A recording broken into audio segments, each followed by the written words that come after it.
প্রিয় মাধ্যমিক পরীক্ষার্থীবৃন্দ, S Haldar sir YouTube channel থেকে তোমাদের সবাইকে স্বাগতম।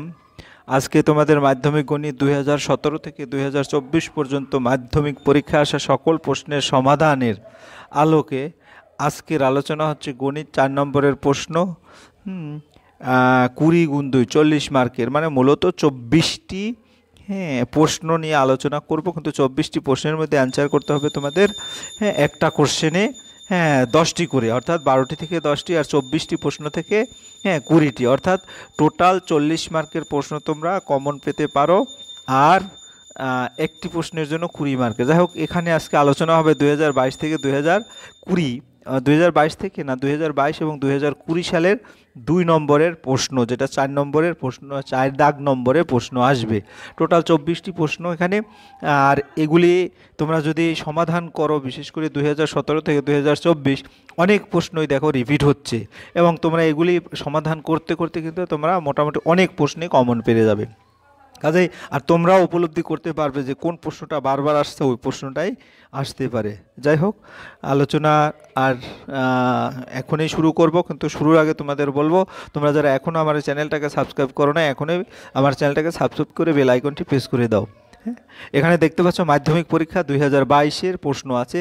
তোমরা প্রশ্নটা যদি দেখতে পাও, নিম্নলিখিত প্রশ্নগুলির উত্তর দাও যে কোনো 10টি। এখানে 10 দুগুণ 20 মার্কের আছে। তা এই 12টি প্রশ্ন, টোটাল 12টি প্রশ্ন থেকে তোমার 10টি প্রশ্নের অ্যান্সার দিতে হবে। তা প্রথম প্রশ্ন, বার্ষিক সুদ আসলের 1/16 অংশ হলে 8 মাসে 690 টাকা সুদ কত হবে? এটা আমাদের প্রশ্ন। এরপরে 2, 3, 4, 5 এভাবে করে দেখো টোটাল 12টি প্রশ্ন। আমি 1 নম্বরের প্রশ্নে সরাসরি যাচ্ছি। বার্ষিক সুদ আসলের 1/16 অংশ হলে 8 মাসে 690 টাকার সুদ কত হবে? ধরি আসল যদি x টাকা হয়, বার্ষিক সরল সুদের হার r%, দুটোই ধরলাম, তাহলে আমাদের সুদের সূত্র কি? PTR, অর্থাৎ এখানে আসল হচ্ছে P, আর সময় হচ্ছে 1 বছর T, এবং আর তো আর এই ডিভাইডেড 100, এটা সমান হচ্ছে টোটাল যে আসল তার 16 ভাগের 1 ভাগ, তো 1/16। তাহলে এখান থেকে যদি আমি নর্মালি ক্যালকুলেশন করি, এই x এবং এই x কেটে দিই, r/100 সমান হচ্ছে 100/16, কারণ এই 100টা এপাশে চলে যাবে, অর্থাৎ r ইকুয়াল, যদি আরও কাটাকাটি করি, 4 25 100, 4 4 16, আর 6 সমস্ত 1/4, বার্ষিক সরল সুদের হার হবে 6 সমস্ত 1/4। এরপরে এখন বলছে 8 মাসে 600 টাকার সুদ। 8 মাসে 600 টাকার সুদ মানে কি? PT, এটা P মানে আসল, T সময়, আর আর ডিভাইডেড 100, আর এখানে এই 8 মাসকে বছরে নিতে গেলে 12 দিয়ে ভাগ করতে হয়। তারপরে নর্মাল ক্যালকুলেশন 4 4 24 25 25/4 হবে। এখান থেকে যদি তুমি ক্যালকুলেশন করো 28.75 টাকা হবে। তাহলে 8 মাসে 600 টাকা সুদ হবে 28.75 টাকা। এই হচ্ছে তোমার প্রশ্নের উত্তর। এবার 2 নম্বরের প্রশ্নে যাই। কোনো স্থানে লোক সংখ্যা 13,310 জন ছিল, কি হারে বৃদ্ধি পেলে 3 বছরে 17,280 জন হবে? তাহলে ধরি r% হারে জনসংখ্যা বৃদ্ধি পায়। যদি r% হারে জনসংখ্যা বৃদ্ধি পায়, তাহলে আমার যে চক্রবৃদ্ধি মূলের সূত্র, এটা হচ্ছে P, আর 1 + r/100⁴n। এখান থেকে আমরা যে ইনফরমেশনটা, অর্থাৎ আরটা দেওয়া নাই, আরটা বের করতে হবে। আর এই 13,310কে এপাশে ভাগ প্রক্রিয়ায় ডান পাশে নিয়ে নিতে হবে। পরে এখান থেকে কাটাকাটি করলে 0 0 একটা কাটাকলে 1331, আর 1728 উপরে থাকবে।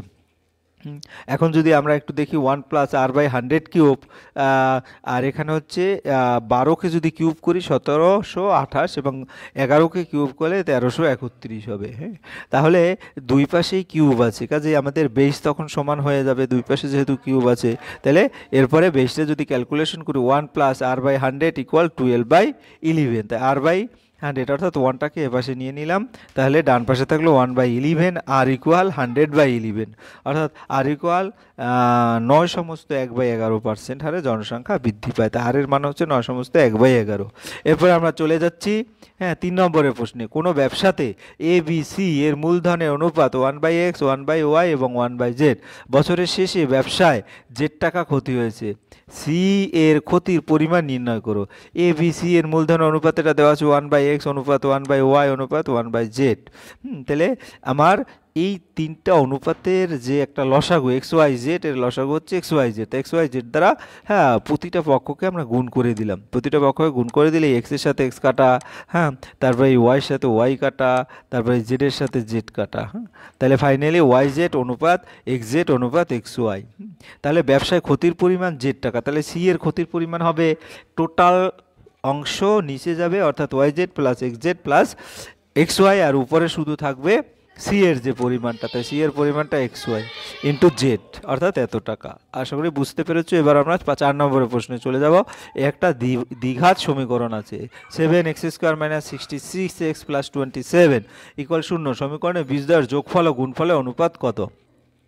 তাহলে যোগফল যদি আমরা নির্ণয় করি, সমীকরণে বীজদ্বয়ের যোগফল হচ্ছে এক্সের সহগ, এক্সের সহগ হচ্ছে মাইনাস আছে একটা মাইনাস এক্সের সহগ, মাইনাস এক্সের সহগ হচ্ছে -66 এবং এক্স স্কোয়ারের সহগ 7, তাহলে মাইনাস মাঝে প্লাস হয়ে গেল, হ্যাঁ 66 / 7, তাহলে এটা হবে হলো যোগফল। এবং গুণফল হচ্ছে এই যে ধ্রুবপদ ডিভাইডেড, হ্যাঁ x² সহগ 7, তাহলে 27/7, তাহলে সমীকরণে বীজদ্বয়ের যোগফল ও গুণফলের অনুপাত 66/7 অনুপাত 27/7, 7 7 চলে গেলে অর্থাৎ 66/7 থাকে। আর এটাকে যদি আমি 3 দিয়ে ভাগ করি, 3/63, 3 নং 27, 22 অনুপাত 9। আশা করি বুঝতে পেরেছো। এবারে 5 নম্বর, ভরের করণী নিরসন করো। করণী বলতে আমার এই যে নিচে যেটা আছে সেটাকে নিরসন করতে হবে। তাহলে 12 / 15 √15 - 3, তাহলে √15 যেহেতু রুটটাকে নিরসন করতে হবে, আমরা করব কি যে চিহ্ন থাকবে অর্থাৎ মাইনাস আছে প্লাস দিয়ে গুণ করব, হর ও লবকে প্লাস দিয়ে গুণ করলে √15 হোল স্কোয়ার - 3 স্কোয়ার, তাহলে √15 হোল স্কোয়ার করলে কত হয় 15 এবং 3 হোল স্কোয়ার করলে 9 হয়, তাহলে 12 × √15 + 13, আর নিচে 15 থেকে 9 গেলে 6 থাকে, তারপরে আমরা 6 × 2 = 12, উত্তর হবে 2 √15 + 3, এটা হবে উত্তর। এরপরে চলে যাচ্ছি আমরা। ও কেন্দ্রীয় বৃত্তের ব্যাসার্ধের দৈর্ঘ্য 13 সেন্টিমিটার, এবি একটি জ্যা এর দৈর্ঘ্য 10 সেন্টিমিটার এবং ও বিন্দু থেকে এবি জ্যার দূরত্ব কত? তাহলে আমরা একটা চিত্র দেখতে পাচ্ছি, এই চিত্রে বৃত্তের কেন্দ্র ও থেকে, হ্যাঁ ও হচ্ছে এটা, ও থেকে এবি জ্যা, এবি জ্যা হচ্ছে যে এটা হচ্ছে এবি জ্যা, এর উপর ওপি লম্ব টানি, এই যে ওপি লম্ব টানলাম, ঠিক আছে। তাহলে ওপি লম্ব এবি, হ্যাঁ তাহলে পি হচ্ছে, যেহেতু একটা লম্ব আঁকলাম, পি হচ্ছে এবি এর মধ্যবিন্দু। সমকোণী ত্রিভুজের আমরা জানি যে বৃত্তের কেন্দ্র থেকে যে কোনো জ্যায়ের উপর লম্ব টানলে সেটা ওই জ্যাকে সমদ্বিখণ্ডিত করে। সমকোণী ত্রিভুজের ওবিসি থেকে পিথাগোরাসের উপপাদ্য প্রয়োগ করে পাই, হ্যাঁ তাহলে এটা অতিভুজ অর্থাৎ OB² সমান OP² প্লাস PB², এই যে এই লম্ব স্কোয়ার প্লাস ভূমি স্কোয়ার, সেখান থেকে ওপি হচ্ছে কত 13, কারণ এটা দেওয়া আছে ব্যাসার্ধের দৈর্ঘ্য 13, আর OP² আবার হ্যাঁ ব্যাস অর্ধেক অর্থাৎ জ্যা দেওয়া আছে, জ্যায়ের অর্ধেক, 10কে 2 দ্বারা ভাগ করলে কত হয় 5, তাহলে 5 × 5 = 25, তাহলে OP² সমান হবে 169 - 25 অর্থাৎ 144, তো OP সমান √144, দ্যাট মিনস 12, অর্থাৎ বৃত্তের কেন্দ্র ও থেকে জ্যায়ের দৈর্ঘ্য 12 সেন্টিমিটার। আশা করি বুঝতে পেরেছো। এবার 7 নম্বরের প্রশ্ন, এ ও বি একটি বৃত্তের ব্যাস যার কেন্দ্র ও সি এর উপর একটি বিন্দু OBC = 60 ডিগ্রি হলে ওসি এর মান নির্ণয় করো। তাহলে আমরা চিত্রটা দেখতে পাচ্ছি, এবিসি বৃত্তটির একটি ব্যাস হচ্ছে কি এওবি, এই যে এওবি হচ্ছে ব্যাস, ঠিক আছে। তো সি বৃত্তের একটি বিন্দু, সি হচ্ছে বৃত্তের একটি বিন্দু, তাহলে এসি বি কোণ সমান এক সমকোণ, এসিবি কোণ সমান এক সমকোণ, এটা অর্ধবৃত্তস্থ কোণ এক সমকোণ। আবার ওবিসি কোণ সমান 60 ডিগ্রি, এখানে 60 ডিগ্রি, তাহলে এবিসি কোণ অর্থাৎ এবিসি কোণ, এই এবিসি কোণ সমান 60 ডিগ্রি, বিএসি কোণ সমান 180 - 90 + 60 অর্থাৎ 30 ডিগ্রি। তাহলে ওএসএ কোণ, ওএসি কোণ হচ্ছে কি ও, এই যে ও এ সি কোণ, এই যে এই কোণটা ওএসি কোণ হবে 30 ডিগ্রি, তাহলে ওসি এ কোণ কি হবে ও সি এ কোণ, ওসি এ কোণ 30 ডিগ্রি, অর্থাৎ ওএ সমান ওসি, একই বৃত্তের ব্যাসার্ধ। এরপরে চলে যাচ্ছি আমরা 8 নম্বরের প্রশ্নে। একটি ও কেন্দ্রীয় বৃত্ত যার কেন্দ্র থেকে 26 সেন্টিমিটার দূরত্বে অবস্থিত পি বিন্দুতে অঙ্কিত বৃত্তের স্পর্শকের দৈর্ঘ্য 10 সেন্টিমিটার হলে বৃত্তের ব্যাসার্ধের দৈর্ঘ্য কত? তাহলে পিটি একটা চিত্র ভাবে আঁকবে, যেখানে পিটি হচ্ছে 10 সেন্টিমিটার, হ্যাঁ এবং তোমার গিয়ে হলো পিও হচ্ছে 26 সেন্টিমিটার। এই যে পিও, পিটি স্পর্শক এবং ওটি স্পর্শ বিন্দুর গামী ব্যাসার্ধ, ওটি হচ্ছে স্পর্শ বিন্দুগামী ব্যাসার্ধ। তাহলে ওটি লম্ব পিটি, অর্থাৎ পিওটি ত্রিভুজ সমকোণী ত্রিভুজ। তাহলে যদি একটা সমকোণী ত্রিভুজ হয়, তাহলে সমকোণী ত্রিভুজের পিথাগোরাসের উপপাদ্য থেকে কি জানি, অতিভুজ স্কোয়ার মানে পিও স্কোয়ার পিটি, পিটি মানে লম্ব স্কোয়ার প্লাস ভূমি স্কোয়ার। তাহলে এখান থেকে পিও হচ্ছে 26 হোল স্কোয়ার, আর পিটি হচ্ছে 10 স্কোয়ার, আর ওটি পেয়ে গেলাম। তাই এখান থেকে সাইড চেঞ্জ করে দেখা যাচ্ছে ওটি হবে 24, ওটি স্কোয়ার সমান 24 স্কোয়ার, দ্যাটস মিন ওটি ইকুয়াল 24। পিতের ব্যাসার্ধের দৈর্ঘ্য 24 সেন্টিমিটার। এবারে 9 নম্বরের প্রশ্ন, এবিসি ত্রিভুজের ডিই লম্ব বিসি, ডিই এই যে ডিই লম্ব বিসি, এই যে ডিই লম্ব বিসি, ঠিক আছে, যেখানে ডিই এবং ই যথাক্রমে এবি এবং এসি বাহুর উপর অবস্থিত। যদি এডি equal 5 centimetre, DB equal 6 centimetre এবং এই সমান 7.5 সেন্টিমিটার, তবে এসি এর দৈর্ঘ্য নির্ণয় করো। ত্রিভুজ এবিসি এর ডি লম্ব বিসি, ডি লম্ব হচ্ছে বিসি এবং ডি এবং ই যথাক্রমে এবি এবং এসি বাহুর উপর অবস্থিত। কাজেই থ্যালাসের উপপাদ্য অনুসারে এডি এডি ডিভাইডেড ডিবি, ডিবি ইকুয়াল এই ডিভাইডেড বিসি, এটা থ্যালাসের উপপাদ্য। তাই আমার মানগুলি বসিয়ে দেই। এডি হচ্ছে 5, এখানে দেওয়াই আছে, আর ডিবি হচ্ছে 6, আর ই হচ্ছে এই হচ্ছে 7.5, ইসি বের করতে হবে। তো ইসি ইকুয়াল হচ্ছে 5 into EC equal 6 into 7.5, EC এর মান হবে 9। তো এসি ইকুয়াল এই প্লাস ইসি অর্থাৎ 7.5 প্লাস 9, 16.5 সেন্টিমিটার।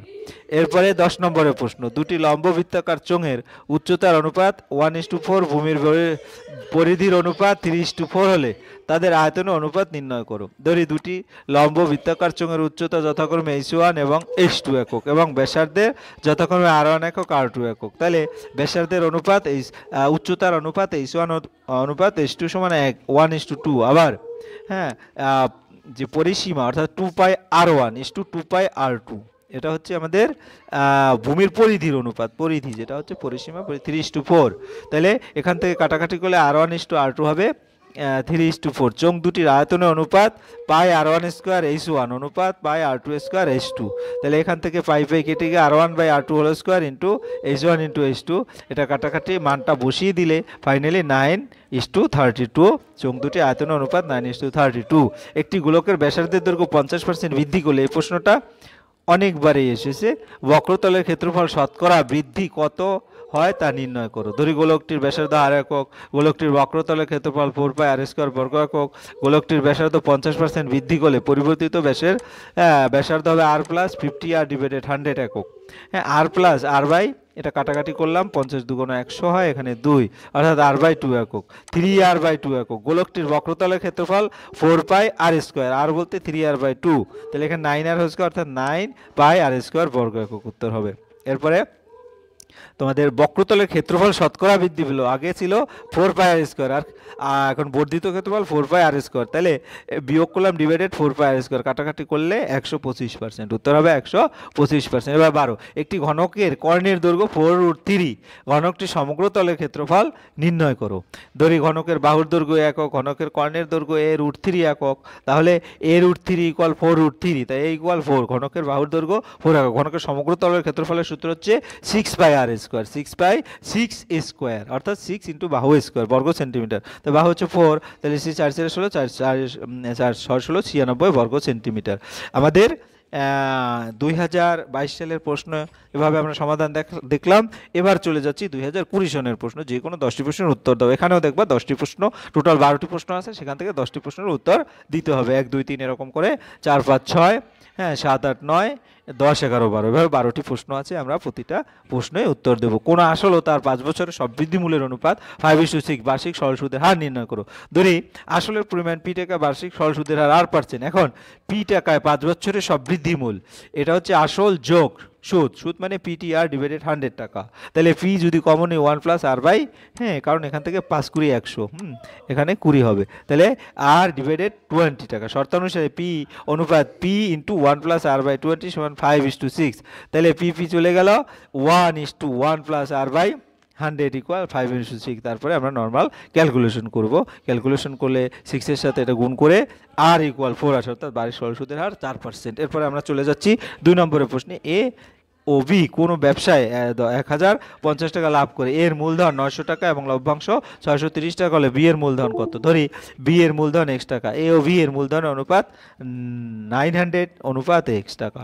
শর্তানুসারে হ্যাঁ 900 divided 900 plus x into 1050 equal 60 টাকা, কারণ তোমার অনুপাত যেটা বলছে মূলধনের অনুপাত 90 ইন্টু এক্স, তাহলে অনুপাত দ্বার যোগফল, আর এখানে নিয়ম কি টোটাল অনুপাত দ্বার যোগফল, আর যেটা প্রথমটায় 900 আর টোটালটা ভাগ করলে 630 টাকা। তাহলে এক্সের মান আমরা যদি ক্যালকুলেশন করি এখান থেকে নর্মালি ক্যালকুলেশন এটার সাথে আর গুণন, এটার সাথে আর গুণন করলে 4500, এইভাবে করে করে এক্স ইকুয়াল 600 টাকা, অর্থাৎ বি এর মূলধন হবে 600 টাকা। এরপরে আমরা 3 নম্বরের প্রশ্ন দেখি, এক্স অনুপাত ওয়াই, ওয়াই অনুপাত ভেদের অঙ্ক যেটা, এবং জেড অনুপাত, তাহলে ভেদ ধ্রুবক তিনটির গুণফল নির্ণয় করো। ধরি হ্যাঁ এক্স অনুপাত ওয়াই, তাহলে x equal k one Y, এখানে কে ওয়ান একটা অশূন্য ভেদ ধ্রুবক, এবং ওয়াই ইস টু জেড, অর্থাৎ এখানে কে টু জেড, কে টু হচ্ছে অশূন্য ভেদ ধ্রুবক, এবং জেড অনুপাত এক্স অর্থাৎ জেড কে থ্রি একটা অশূন্য ভেদ ধ্রুবক। তাহলে 1 নং, 2 নং এবং 3 নং সমীকরণ গুণ করে পাই x y z equal k one k two k three into x y z, k one k two k three equal 1, অর্থাৎ ভেদ ধ্রুবক তিনটির গুণফল 1।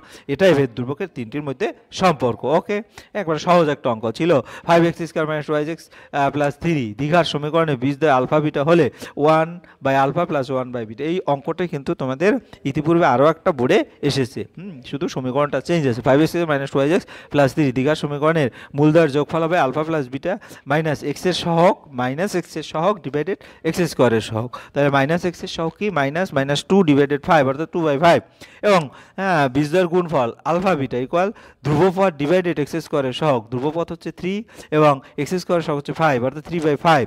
তাহলে মূলদ্বয়ের যোগ যে দুটো মূল দেওয়া আছে 1 by alpha plus 1 by beta, সেখানে ক্যালকুলেশন করি alpha plus beta by alpha beta normally, তারপরে আলফা প্লাস বিটার মান বসাও 2/5 এবং আলফা বিটার মান বসাও 3/5, তারপরে উল্টে দিলে ক্যালকুলেশন 2/3, তাহলে উত্তর হবে 2/3।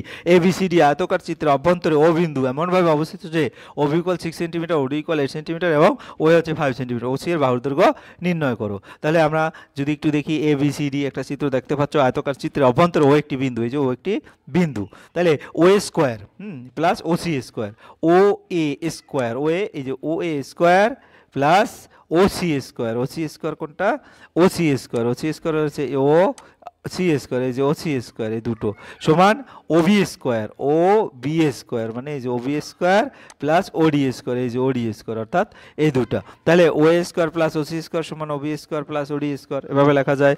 হ্যাঁ, তাহলে আমরা কি করতে পারি, মানগুলি বসিয়ে দিলাম, ও সি স্কোয়ারের মান তাহলে কত পাবো, ও সি স্কোয়ার এক পাশে আলাদা করলে 75, অর্থাৎ ও সি সমান 5√3, ও সি এর দৈর্ঘ্য হচ্ছে 5√3। এরপরে আমরা চলে এসেছি 6 নম্বরের প্রশ্ন, এবিসি একটি সমকোণী ত্রিভুজ, এবিসি কোণ 90 ডিগ্রি, এবি সমান 3 সেন্টিমিটার, বিসি সমান 4 সেন্টিমিটার, বি বিন্দু থেকে এসি বাহুর উপর লম্ব টানো বিডি এবং যা এসি বাহুর সঙ্গে ডি বিন্দুতে মিলিত হয়, বিডি এর দৈর্ঘ্য নির্ণয় করো।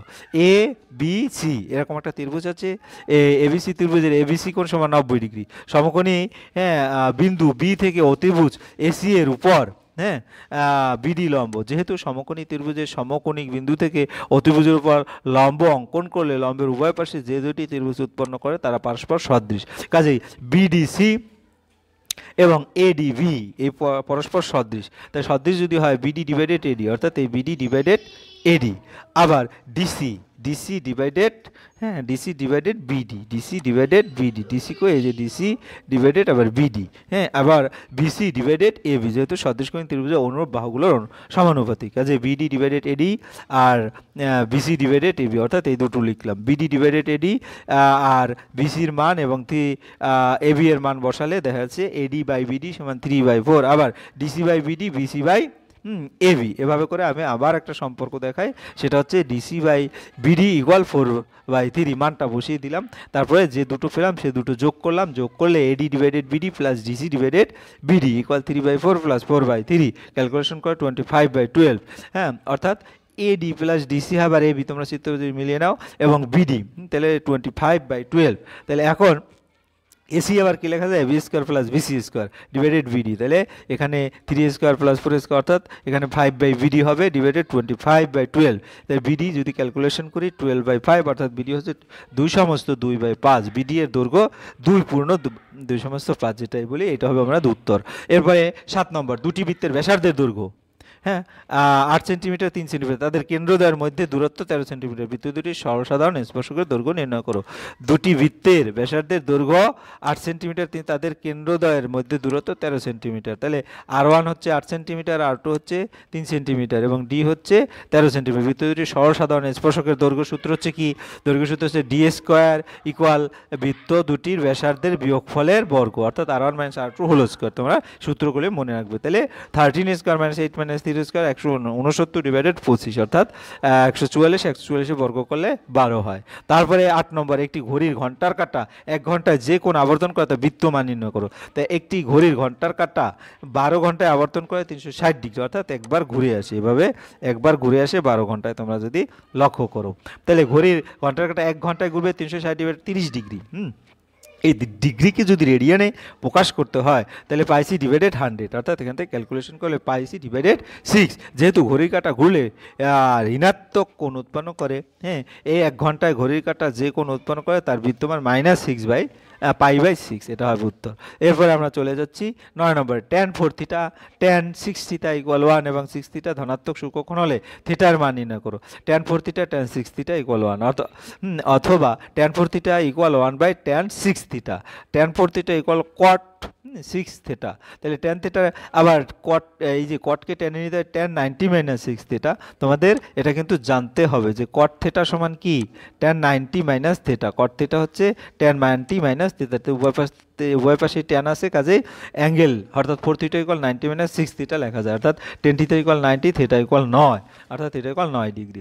এরপরে আমরা চলে যাচ্ছি 10 নম্বরে, কোন লম্ব বৃত্তাকার শঙ্কু উচ্চতা 12 সেন্টিমিটার, আয়তন 100 পাই ঘন সেন্টিমিটার, শঙ্কুর তির্যক উচ্চতা নির্ণয় করে। ধরি শঙ্কুর ভূমিতলের ব্যাসার্ধ 8 সেন্টিমিটার, শঙ্কুর উচ্চতা এই সমান 12 সেন্টিমিটার, শঙ্কুর আয়তন 100 পাই ঘন সেন্টিমিটার। ধরি শঙ্কুর ব্যাসার্ধ 8 সেন্টিমিটার, তাহলে 1/3 পাই আর স্কোয়ার এই সমান 100 পাই। তাহলে 1/3 পাই আর স্কোয়ার ইন্টু এইচের মানটা বসাইলাম 100 পাই।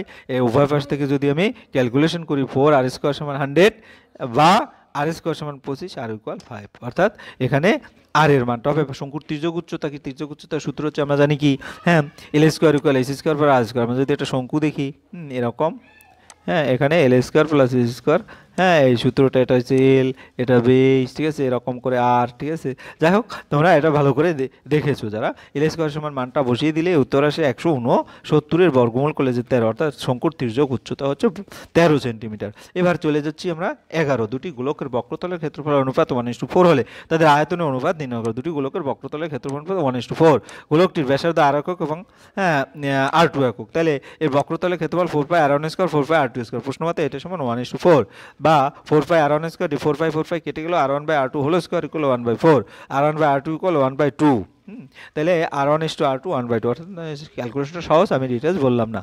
তারপর গোলক দুটি আয়তনের সূত্র কি? 4/3 পাই r1 কিউব 4/3 পাই r2 কিউব। তাহলে r1 divided r cube 1/2 whole cube, অর্থাৎ 1:8। তারপরে 12 নম্বরের প্রশ্ন, u i equal x i minus 35 divided 10, summation f i u i equal 30 এবং সামেশন এফ আই ইকুয়াল 60 হয়। তাহলে এক্স ভার এর মান অর্থাৎ গড় মান নির্ণয় করতে বলছে। এখানে ইকুয়াল 35 এই সমান 10। আমাদের সূত্রটা যে মনে আছে কিনা, এক্স ভার equal A plus summation f i u I divided F I into H. তাহলে এখানে মানটা বসিয়ে দিই 35 প্লাস 30/60 ইন্টু 10, অর্থাৎ 35 প্লাস 5 ইকুয়াল 40।